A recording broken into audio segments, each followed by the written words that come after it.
BingX, a trusted global crypto exchange. Trade spot, futures, or copy top traders easily. Sign up via the link or referral code to get 30 USDT instantly, plus up to 1,500 USDT in bonuses for verification, deposit, and trading. The U.S. military is set to transfer the 2 survivors of a recent strike on a suspected drug smuggling vessel in the Caribbean to neighboring countries, opting against prolonged military detention, according to 4 U.S. officials and a source close to the matter who spoke to Reuters on Saturday. These individuals, who requested anonymity, revealed that the survivors are being transported to Colombia and Ecuador. The operation followed a helicopter rescue mission on Thursday by U.S. forces after they intercepted a semi-submersible vessel believed to be involved in trafficking illegal narcotics. Reports from Friday indicated that the strike resulted in the deaths of the 2 other crew members on board. A resident from a Caribbean village, mourning a victim of the U.S. strike, was quoted as saying, "Trump is killing poor people." The rescued survivors were initially brought to a U.S. Navy warship in the Caribbean and held there at least until Friday evening, with it remaining unclear as of Saturday morning if they had already departed the vessel.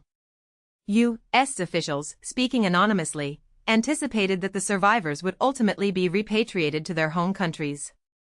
This decision circumvents the complex legal challenges the U.S.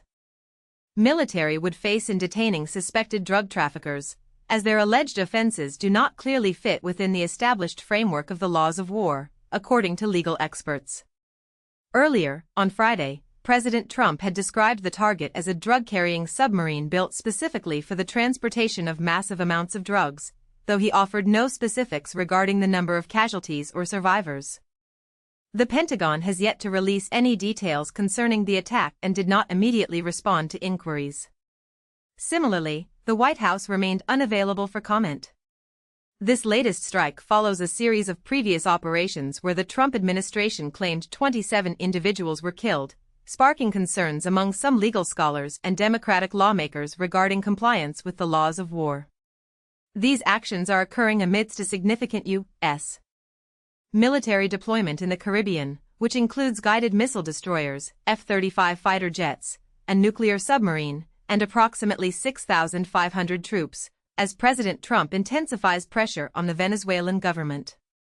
Just days prior, on Wednesday, President Trump disclosed that he had authorized the Central Intelligence Agency to conduct covert operations within Venezuela, fueling speculation in Caracas that the United States is attempting to orchestrate a change in leadership.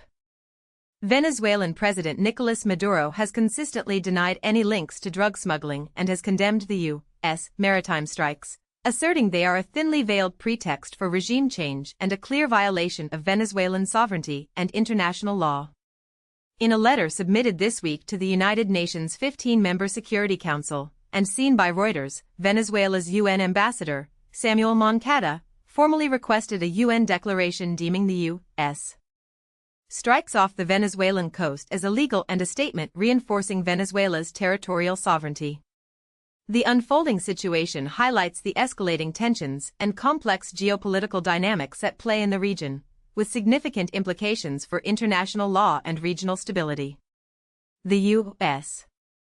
military's handling of the survivors and the broader implications of these strikes continue to be a focal point of international scrutiny and debate, raising critical questions about the scope of military operations and adherence to established legal norms in counter-narcotics efforts. The move to transfer the survivors rather than detain them is seen by some as a pragmatic approach to avoid prolonged legal entanglements, but it also underscores